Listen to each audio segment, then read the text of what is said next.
If your neck hurts during overhead press, pull-ups, or even just sitting at your desk, stop what you're doing and watch this. Because what's happening inside your spine right now is not just tension or muscle soreness. It's your disc slowly being pushed out of position. And every rep you do through that pain is making it worse. In this video, I'll show you exactly what's happening inside your neck, why it happens to people who train, and what you need to do to stop this before it becomes a serious injury. Let's get into it. First, let's look at what's actually inside your neck. Your cervical spine has 7 vertebrae. Between each one sits an intervertebral disc, a soft cushion made of a tough outer ring, and a gel-like center called the nucleus pulposus. This disc does 3 things. It absorbs shock, allows movement, and keeps space between the vertebrae, so your nerves can pass through freely. Now look at this space here. This is where your nerve root exits the spine. It's called the foramen, and it's very narrow. This is called cervical disc herniation, and it's one of the most common and most ignored injuries in people who train. So why does this happen specifically to people who train? There are 3 main reasons. Reason 1, forward head posture. For every inch your head moves forward, the effective weight on your cervical spine doubles. A normal head weighs about 10 to 12 pounds. But in forward head posture, your spine is handling 40, 50, even 60 pounds of pressure. If you sit at a computer, look at your phone, or drive for long periods, your neck is already under chronic compression before you even touch a weight. Reason 2, overhead loading with poor alignment. When you do overhead press, pull-ups, or even bench press, with your neck pushed forward, you're compressing the front of the disc. With every single rep, over time the disc bulges backward toward the nerve. Reason 3, no neck and deep cervical flexor training.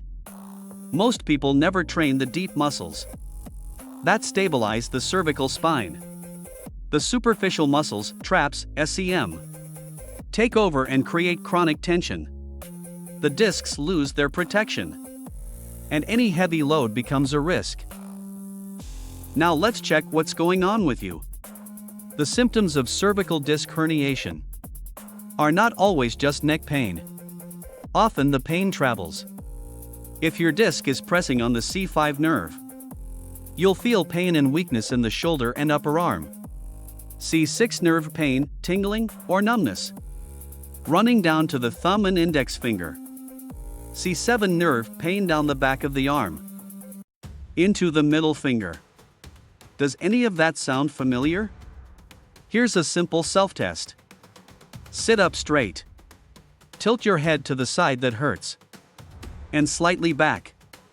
Now gently press down on the top of your head. If this increases your neck pain, or sends a shooting sensation down your arm, that's a positive Sperling test. It's a strong indicator of nerve compression from a disc issue.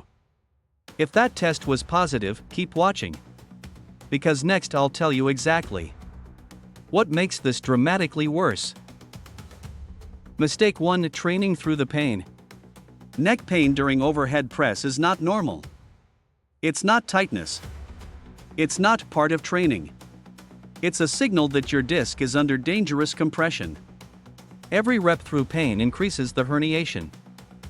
Mistake 2, stretching aggressively. When people feel neck tension, they immediately pull their head down hard. If you already have a disc bulge, aggressive flexion stretches can push the disc further into the nerve, make it significantly worse. Mistake 3, ignoring it and hoping it goes away. A compressed disc doesn't heal on its own. If you keep loading it the same way, the inflammation builds. The disc dehydrates further.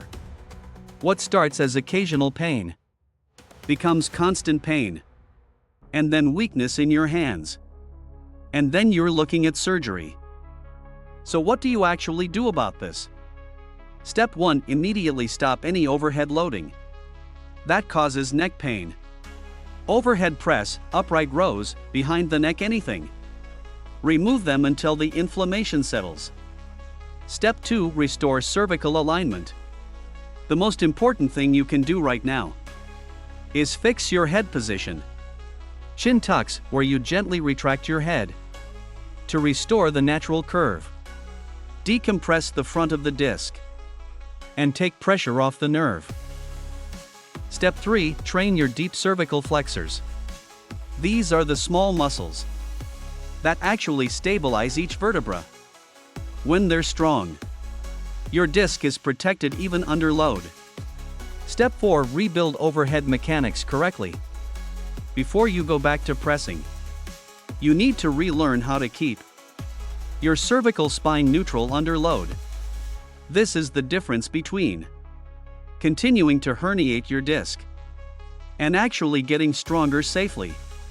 Detailed protocols and step-by-step programs are available in trusted rehabilitation resources. Before I wrap up, red flags. See a doctor immediately if you have sudden severe weakness in your arm or hand, loss of grip strength, numbness that doesn't go away, or any symptoms in both arms at the same time. These could indicate spinal cord compression, and that needs medical attention now. To summarize, neck pain during training is almost always cervical disc compression. It's caused by forward head posture, overhead loading with poor alignment, and weak deep cervical stabilizers. Fix your alignment. Decompress the disc. Rebuild the right way. If this helped you, hit like. It helps people with the same problem find this video. Subscribe. I break down the most common training injuries with X-ray 3D visualization. Drop your questions in the comments. I read all of them. Train smart. See you in the next one.